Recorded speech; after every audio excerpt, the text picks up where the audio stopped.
साथियों, सबसे पहले तो मैं सभी देशवासियों को 74th रिपब्लिक डे के अवसर पर बहुत बहुत बधाई, शुभकामनाएं बहुजन मुक्ति पार्टी की तरफ से प्रेषित करता हूं।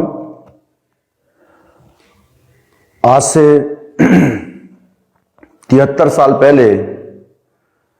हमारे महापुरुषों ने, संविधान निर्माताओं ने,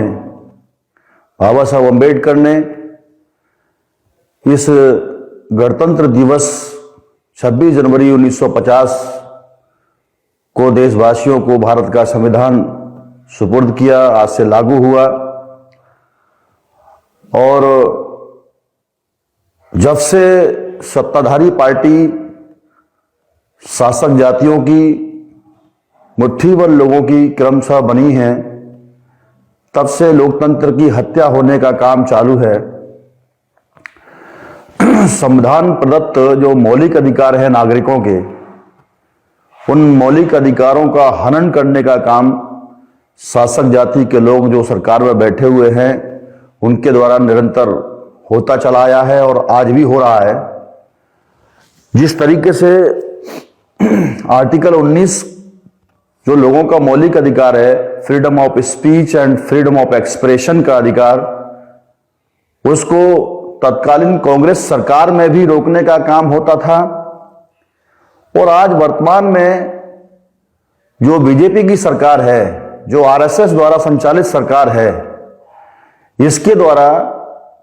हो रहा है कि देश के लोकतंत्र को बचाने के लिए आज 26 जनवरी 1950 से जो लोकतंत्र देश में लागू था, उस देश के लोकतंत्र को बचाने के लिए आज की तारीख 26 जनवरी 2023 में भारत मुक्ति मोर्चा के राष्ट्रीय अध्यक्ष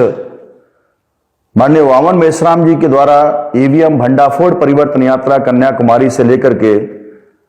कश्मीर तक के लिए 365 दिन के कार्यक्रम की घोषणा की गई। महीनों से उस परिवर्तन यात्रा की विधिवत तैयारियां चालू थी, मगर ऐन वक्त पर वहां के पुलिस और प्रशासन के द्वारा उस परमिशन को ना दे करके, जो कि पूर्व से ही उसके लिए अप्लाई किया हुआ था, तो ये एक संविधान विरोधी कृत्य किया है। सत्ताधारी पार्टियों के दबाव में आकर के कहीं ना कहीं ये हुआ है। लगातार ईवीएम के विरोध में देश में एक असंतोष है। वहां की डीएमके सरकार, एमके स्टालिन चीफ मिनिस्टर हैं, जो अपने आप को संविधान का बहुत बड़ा ये मानते हैं, लेकिन आज उनके उस गवर्नमेंट के ऊपर भी एक धब्बा लग रहा है कि जैसे बीजेपी की गवर्नमेंट में जहां जहां बीजेपी की सरकारें हैं वहां तो रोकने का काम होता भी है, मगर एमके स्टालिन की सरकार में भी तमिलनाडु के अंदर में लोगों के अभिव्यक्ति के अधिकार का हनन हो रहा है। उस परमिशन को, उस अनुमति को नहीं दिया जा रहा है वहां की पुलिस प्रशासन के द्वारा। तो एक बड़ा सवाल है, आखिर स्टालिन किसके दबाव में है? तो इसके लिए वामन मेश्राम जी ने यह घोषित करके रखा है कि शाम को 5 बजे तक अगर हमको अनुमति नहीं दी जाती है सरकार के द्वारा, वहां के एसपी के द्वारा, वहां के लोकल प्रशासन के द्वारा, तो निश्चित तौर पर हम एक बहुत बड़े आंदोलन की घोषणा करेंगे। और वो जो ईवीएम भंडाफोड़ परिवर्तन यात्रा है, उस परिवर्तन यात्रा को बहुजन मुक्ति पार्टी ने पहले भी समर्थन दिया हुआ है कि देश के लोकतंत्र को बचाने के लिए, संविधान को बचाने के लिए हम लोग उनके साथ खड़े हैं और आगे भी खड़े रहेंगे। इसलिए मैं बहुजन मुक्ति पार्टी के सभी प्रदेशों के अध्यक्षों को, प्रदेश पदाधिकारियों को और सभी जिलाध्यक्षों को, जिला पदाधिकारियों को, लोकसभा, विधानसभा, सेक्टर, बूथ के अध्यक्ष और प्रभारियों को, समस्त पदाधिकारियों को ये निर्देशित करता हूं कि आप सभी लोग लोकतंत्र को बचाने के लिए, अपने मौलिक अधिकारों को, आर्टिकल 19 को बचाने के लिए शाम को 5 बजे तक अगर वो अनुमति नहीं दी जाती है तो उसके लिए आप अभी से तैयारियां शुरू करो। अपने अपने जिलों में, अपने अपने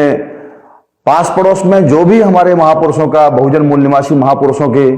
पार्क हैं या उनके स्टैचूज हैं, पुतले हैं, उनके पास खड़ा होकर के दिन भर इस 74th जो रिपब्लिक डे है, जो गणतंत्र दिवस है, उसको मनाने का काम करें। और किस तरीके से लोकतंत्र की धज्जियां सरकार के द्वारा उड़ाई जा रही है, दुनिया के सामने ये कहा जाता है कि Indian democracy is the largest democracy of the world, मगर वर्तमान शासक जाति के लोगों ने इंडियन डेमोक्रेसी को एक नौटंकी तंत्र के रूप में तब्दील कर दिया है। तो ये दुनिया वालों को मालूम नहीं है। तो इसके लिए अभी सारे पदाधिकारियों को दिन भर आज तैयारी करनी है अपनी, और ये मैसेज आपको लाखों करोड़ों लोगों तक पहुंचाना है। बहुजन मुक्ति पार्टी लोकतंत्र और संविधान को बचाने के लिए जो भी सामने आएगा, जो भी लड़ाई लड़ेगा, उसके साथ में हम लोग खड़े हुए हैं और आगे भी खड़े रहेंगे। हम लोग लोकतंत्र की सुरक्षा के लिए किसी भी हद तक कोई भी कुर्बानी देने के लिए तैयार हैं। बहुत बहुत धन्यवाद। जय भीम, नमो बुद्धाय, जय मूलवासी साथियों, जय भारत।